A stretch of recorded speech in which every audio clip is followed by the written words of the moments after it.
By their very nature, games are designed to be fun, but they can also be educational. Here at the University of Wisconsin, researchers are looking into games, and in particular online multiplayer games, as a learning tool.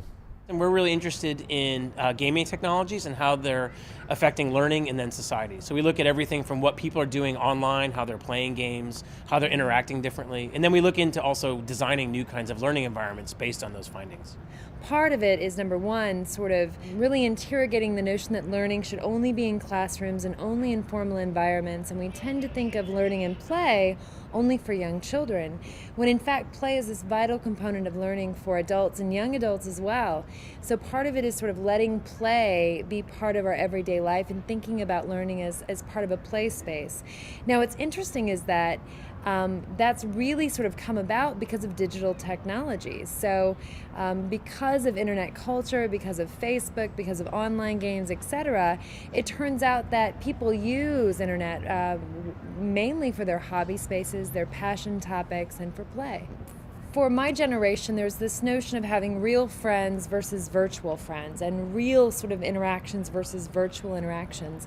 And yet for many kids these days, your friends are so mobile, as well as your own family, including family breakups, family makeups, that your friends shift from being face-to-face friends to online friends and back again. The other issue is space, and that's that one thing that really strikes me in studying, I study teenagers and young adults, and that's that when I grew up, we had a field to play in, we had parks that we would play in, and our parents would send us out and tell us, don't come back in until the pole lights come on, meaning until it's dark enough to where the street lights come on, you stay outside and play. Well, for many children now and young adults, that is not possible. There is no open green space to play in.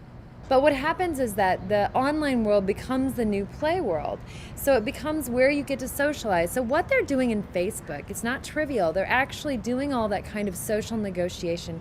They're learning social roles. They're actually doing the kind of growing up socially that we did playing kick the can in streets.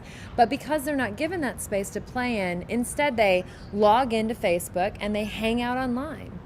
Within the last 10 years, the move in the United States toward federal control, toward standardization, has meant that these sort of new diverse things have been locked out of classrooms, and they've really pinned down to trying to do what works according to research that's 10, 20, 30 years old.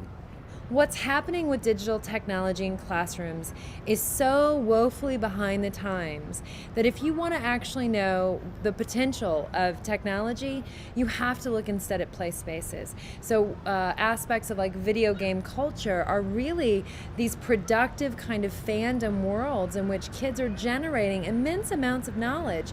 And what's interesting, like in some of our work, we're showing that kids are doing forms of reading and writing and science work and mathematizing the world that we say we want to happen in classrooms. And yet, ironically, we firewall them out of being in classrooms.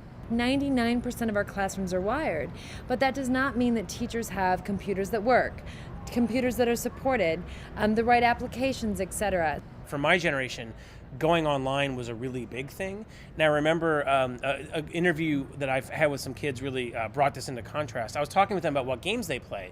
They said, oh, I like to go home and I play dirt bikes and I play racing. And they're like, oh, really? So, what game, are you playing the Xbox? Like, no, we go home and play it on our bikes and we race. Because for them, being online is something they do all the time. It wasn't quite as big, and the interactivity of the real world was something they were very excited about.